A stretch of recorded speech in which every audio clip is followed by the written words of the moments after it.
Long ago, before crypto and NFTs had to ruin all the things we loved, there were games we played called pet games. In these games, you would pick a pet or an egg and raise them by feeding them or playing games and exploring web-based vistas. Some of these games existed in an offline form, like Tamagotchi and Sonic Adventure's Chow Gardens, but they all worked somewhat similarly. You'd raise a pet through game mechanics. In Neopets, you played mini-games to get money. In Chow Garden, you'd play Sonic stages and bring animals and money back to make your Chow stronger.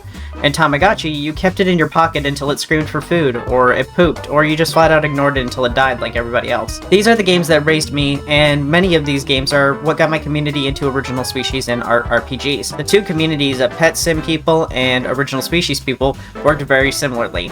You made an imaginary creature from this pet species, and then you customized them. In art RPGs specifically, you draw art, get money, then use the money to upgrade your characters just like these old pet games. The spirit of them never died, it just changed. It adopted a new form. I even own one of these games called Nomcromancy. Neopets came back, did the crypto thing, got rid of it, and Tamagotchi still makes games today. Today we're talking about another one of these pet games called Furvilla, and my hunt for some furry lost media tied to it. Furvilla was made in 2016, which feels like a long time ago, but I remember it like it was just a couple years ago. Getting old is fun. But this was during the time that many art RPGs or closed species games just started up, and you could see this influence on Furvilla. There was a clear lack of these kinds of games that still exist. We're only just now getting Chow Garden-like games this year, and a year from now. So what is Furvilla? It's a pet game site where you make characters or villagers who are essentially your pets. You don't need to worry about feeding them or picking up their poop. Instead, what makes it stand out is each villager has a job, and you can create multiple villagers and many jobs. These jobs include explorers who find items for you to use for other classes, but they have a limit on how many searches they can do in an hour. Doctors make medicine and help make sure furries can do their job. They're called furries, they actually call the characters furries. Animal husbandry, you tame pets, breed them, and sell them as pets. Warriors that fight and slay monsters and collect unique salvage from the beasties. Construction workers that build houses. Crafters that turn items into other items, and tailors make costumes for other furries. Blacksmiths can make weapons and armor, herbalists plant the seeds that explorers find, and alchemists can make potions that change a furry species. I think this is the main way that you get some of the original species that were introduced into the game. Last class is Cook, and they just make food. As you can tell, these many systems that flow and synergize with each other, and having multiple furries, led people to playing these games for the long haul. What makes this game extra special were the painties. These are like art bases that you could customize for one of over 30 species that are in the game, then upload it to the site, and for a small fee of $2.50, your villager would have its sprite replaced with your own personal art. This added a very unique level of customization that other games just didn't have, and it's so perfect for an artistic community like original species communities. And you might be surprised that I even have one, despite never actually playing this video before. Here she is, Noelle Fleece, and here's her original rep sheet. I get told all the time that my design is good, the design of the model that you're looking at is good, but this character Noelle was made almost a decade ago, so I've always been great at making characters, I guess. I've got to be careful not to pat myself too hard on the back or my hand will go through it. Here's another character that she was based on. Another great design? Oops, all bangers. Anyway, Furvilla had unique systems for gameplay, and this painty system was the premier system of Furvilla. This is the feature that the game is known for, but I digress. I first discovered Furvilla while using the site Furzoo, an adults-only social media site where people complain about wanting to get laid while making no actual effort to actually meet anyone or talk to them. It was like a hall of fame for the Rizless.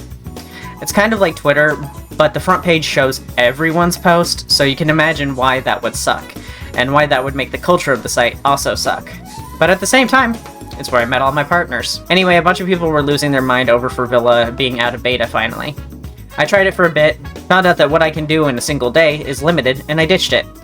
I'm not big on video games that tell me how much I'm allowed to play. I'm 33. If I want to play a browser game for 16 hours a day, you have to let me do it, or I'll leave. And Furvilla didn't let me do that, so I left. Come around 7 years later, I made a weird little YouTube channel. You probably heard of it. It's called Sera Proto. I renamed it to Daddyless Behavior, where I do gaming videos with my partners.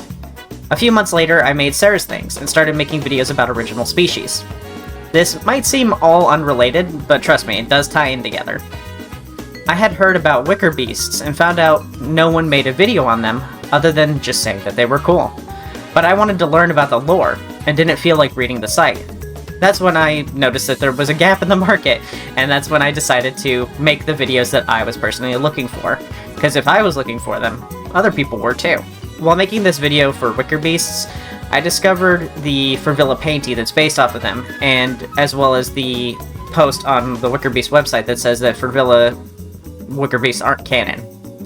I ignored the Wicker Beast thing at first, though Furvilla one wasn't canon, so why waste my time with it? But then I made the Gem Raptor video. Despite that species being almost entirely lost, there was still 3 signs of its existence. 1. How I discovered them in an offhand mention in a guide for making manokits. It said, you can't make a manokit hybrid between a manokit and another species, especially original species such as gem raptors. After that I searched up gem raptors and it led me to the second form of their existence, a Facebook group with a singular post detailing lore and creation.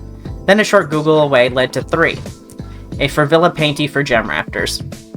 So you're telling me that this species that barely existed was still somehow popular enough to be added to a game. But apparently these 2 aren't the only ones. Fan of the channel and player Keeper of the Fall informed me that there are also Dutch Angel Dragons, Manokits, and a lot of other ones that I haven't covered, like Shifties, Sagittaries, Snuffles, Leodons, Flailodon, and Fatir. I think a lot of them were made specifically for the game and don't have a lot of lore associated with them. But I needed to know more about gem raptors. So I took to the forums and posted a lost media hunt, and now we wait. It was at this point that I was ready to go to sleep, and just let this simmer overnight. But I ended up getting responses immediately. Mostly it was fans telling me how much they loved my videos, but also they had trails for me to follow.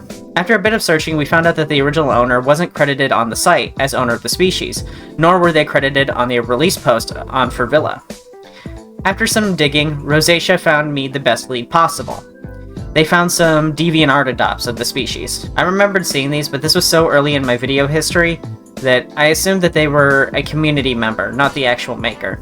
I thought it still might be the case, but Rosacea also found some tweets from an account talking about them, and the timeline matched perfectly too. The user last posted in 2017, and then disappeared. It was confirmed to me that Reaperbat, the maker of these adopts, was in fact the creator. Another Furvilla forum member, Snaffleworm, found a base that was used for the Gem Raptor Facebook. The creator of this base credited Reaperbat as the creator, and there we have it. We found the creator of Gem Raptors, something I had given up on a year ago. All I had to do was play a game a viewer recommended I make a video of. If Milk Sugar didn't suggest making a video, this mystery would have stayed unsolved. Our only problem now is we need to get into contact with Reaperbat. They used Twitter before, so maybe they still do, just with a different name. After all, no one really quits Twitter. So I searched Reaperbat and I found some fursuit pics. We at least know they're still alive and in the fandom. With a little more searching, I found someone who mentioned another site and their username being Reaperbat. I think I found them. I messaged them, and now we wait again. If this is them, I'm going to feel so dumb, because this is the same person who had the Gem Raptor fursuit. Wow, I really just did not research worth a crap back then. Almost immediately, @Cypher responded to me, and I got a chance to ask him some questions. Our correspondence wasn't long, as I think I either creeped them out, or they saw my last message and forgot to respond. Either way, the mystery is solved, and here's what we have. So here's a short interview I did with them, just some short text. Did Furvilla ask you for permission to use your species in their game? If they did they compensate you? Yes, Furvilla has permission to use it on agreeable terms. I ask, why did you choose to not be credited on the species on Furvilla? Dutchies and Wicker Beasts both have credits listed, so I was curious why you didn't want credit. Sai said, I don't think I ever thought about it much. I made the species years ago, so it wasn't very important to me. I found that remark surprising, since they had a fursuit for their Gem Raptor OC. I feel like a labor like that, someone just wouldn't do for just anything. People tend to only make fursuits for things they care about greatly. But I've probably thrown out some things that I've worked on just as hard as that. I ask, have you made any species since? They said, I've made the Domin, which is the same species as my current fursuit. I never got a response back on whether they saw my video, but it's not a big deal. Like I said, they probably saw the question and forgot to respond to it, which is something I do quite a bit. Sai might not think too much about their Gem Raptors, but this was actually something that had been a big, huge relief for me. It was genuinely bugging me not knowing who made this species. It seems like Sai has moved on from Gem Raptors, and is instead very focused on their love of Sumerian history and Egyptology. Relatable too, since I have some social media dedicated to something similar. Even if they don't do stuff with species anymore, I'm sure part of them was happy to hear that even more than a decade later, people were still looking for them. In the end, I didn't end up playing much Furvilla. A big reason I got into Neopets and other pet games was the minigames, and Furvilla doesn't really have any. They do have a handful of original species of their own, but due to not having any lore for them, I can't do videos on them at all, really. But it was very cool to get in touch with some fans outside of my usual places. But that's the end of our Furvilla journey. Thanks everyone for watching and joining me on this hunt, but I owe a bigger thanks to my patrons on Patreon.